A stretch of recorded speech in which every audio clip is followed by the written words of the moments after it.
スカッと、女性だから無理、と差別した上司が俺を超有名エンジニアと知らず赤恥。女はコーディングだけしてろ。クーバネティスのコアなんだが。私は28歳の女性エンジニア、フルスタックエンジニアとして、前職は外資系の IT 企業で働いてた。そこそこ活躍してたと思う。でも今の会社に転職してから地獄のような日々が始まった。何があったんだ。上司が女性エンジニアを完全に見下してるんだ。入社初日の自己紹介で前職での実績を話したんだけど、5年間のフルスタック経験があると。へえ、外資系ね。でも日本の会社とは違うからね。まあ女性だし、最初は簡単な仕事から慣れてもらおうか。は？女性だし？これはひどい。いや、でも実績もあるので技術的な提案をさせてください。いやいや、提案は男性社員に任せてるから、君は言われたことをやってくれればいいよ。昭和かよ。完全に差別じゃん。それから数ヶ月任されるのは簡単な保守作業ばかり。前職ではバリバリ開発してたのに、今はただのコード修正係。もったいなさすぎる。スキル殺しだろこれ。例えばミーティングでも私の意見は一切聞いてもらえない。この設計だとスケーラビリティに問題が出ると思いますが。君には聞いてない。女性には難しい話だから黙ってて。これはひどい。完全にパワハラ。さらに別の日、技術的な提案をしようとすると。女性は口出しするな。技術的な判断は男性がやるものだ。はあ？何時代だよ。こんな上司実在するのか。訴えられるレベルだわ。私はただスキルを生かしたかっただけなのに、そんな状況が続いて私のストレスは限界に達していた。上司、新しいアーキテクチャの提案書書いたんですが見ていただけますか？ああ、ゴミ箱にポイで女性に難しいこと考えさせても仕方ないでしょう。読みもしないで捨てた。これパワハラだろ。内容を見ないで判断とか最悪。読んでもいないのに。いいから君は黙ってコーディングしてて、女はおとなしくコーディングだけしてろ。さらにひどいことに、男性の同僚が提案した内容が私が書いた提案とほぼ同じだったのに。おう、さすが、これは素晴らしい提案だ。さすが男性社員は違うね。同じ内容なのに。それ私が先に。君のとは全然違うよ。どこが違うんですか？細かいところが違う。これは技術力の差だね。ただの言い逃れじゃん。常識ずすぎ。もう限界だった。毎日自宅で転職サイトを見る日々。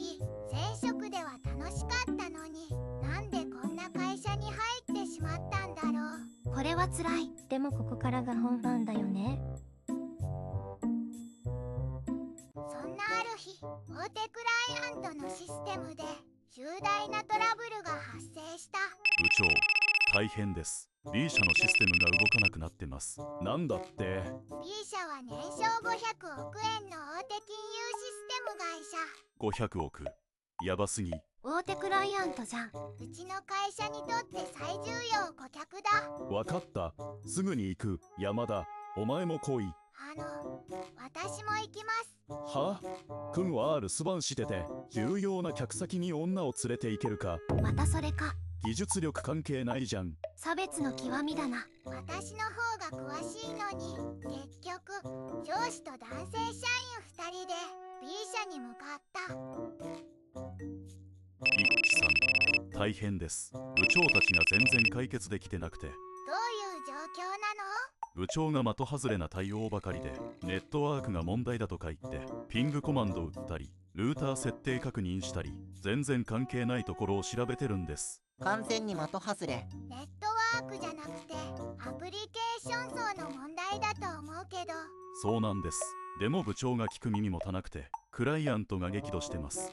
2時間も？はい。部長が的外れな対応ばかりで、クライアントから他の担当者はいないのかって2時間で解決できないって。調子無能すぎだろ。クライアントかわいそう。一致の出番だな。私が行きます。ええ。でも部長が。このままじゃ契約解除されますよ。もう行きます。会議室に入ると上司が冷や汗をかきながらクライアント側の CTO に怒られてた。3時間も経ってるのに全く進展がないじゃないか。このままでは契約解除も検討する。いや、これは。失礼します。なんで君が来てるんだ。お前は黙ってろ。俺のメンツが潰れるだろ。メンツ？そんなこと言ってる場合か。うちのシステムが止まってるんだぞ。状況を確認させてください。どうぞ。私はすぐにログを確認した。メモリリークが発生してますね。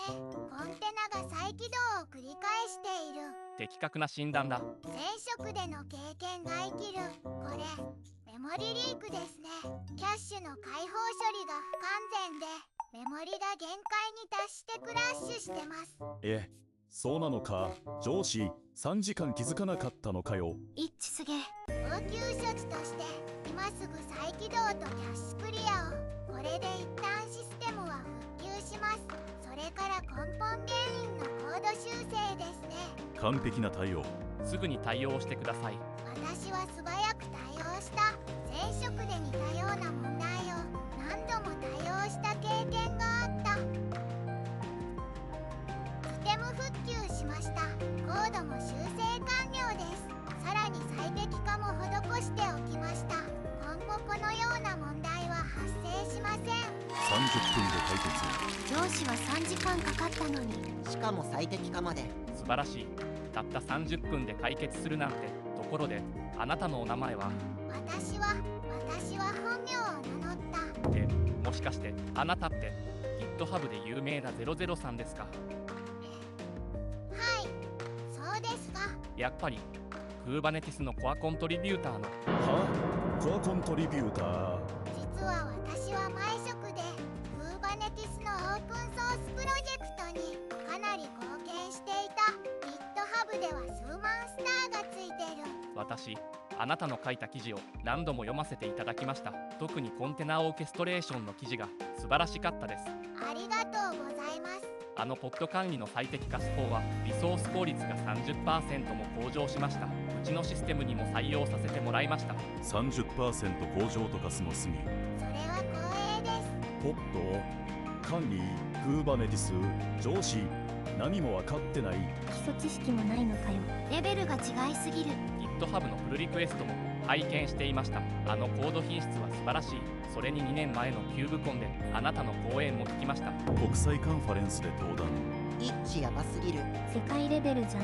上司並みだね。あなたがこんな会社にいらっしゃったとは正直もったいない気がします。いや、私知らなくて。あなたは部長さんでしたね。3時間も何をやってたんですか？こんな優秀な方がいるのに。 CTO ブチギレ。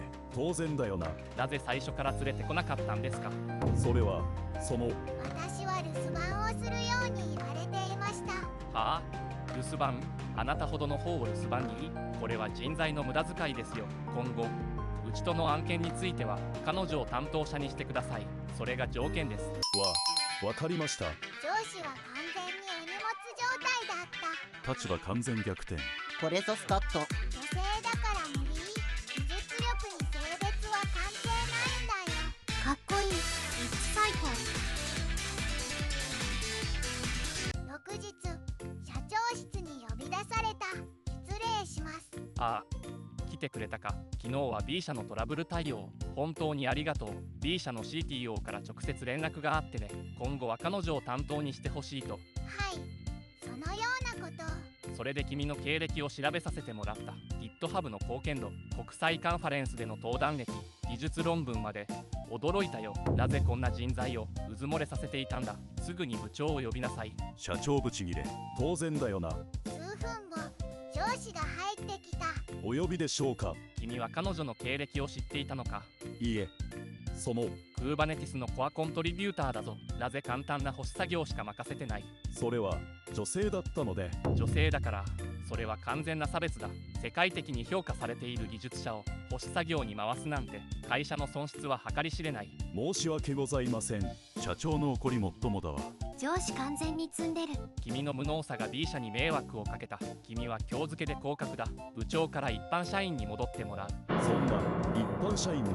そそして彼女には今日付で課長に昇進してもらう。年収も500万から800万に引き上げる。当然だよ。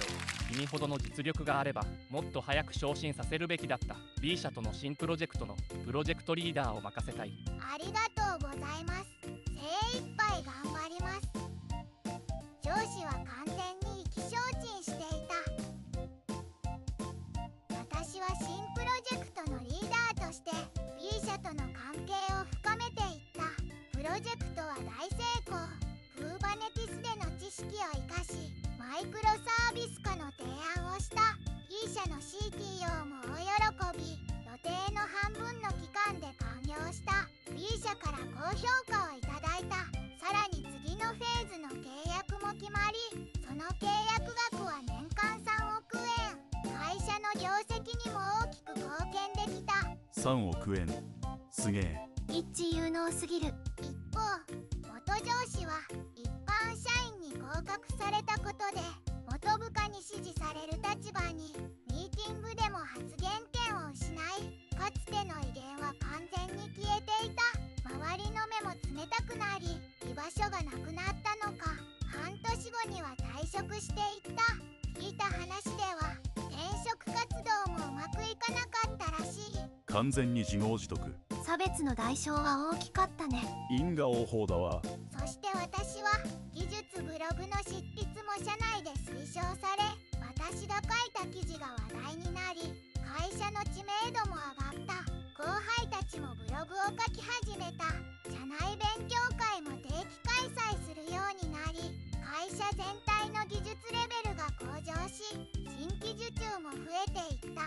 採用活動でも会社の評判が上がり、優秀なエンジニアが集まるようになった。会社全体にいい影響だね。技術力が正当に評価される。女性だから技術力が低い？そんな偏見は実力で覆せるんだよ。最後まで読んでくれてありがとう。技術力に性別は関係ない。実力で全てを証明できる。そのことを証明できてよかった。虫をつ。 GJ スカッとした。一致かっこよすぎ。上司様、女性エンジニア応援してます。本当にいい話だった。また報告してね。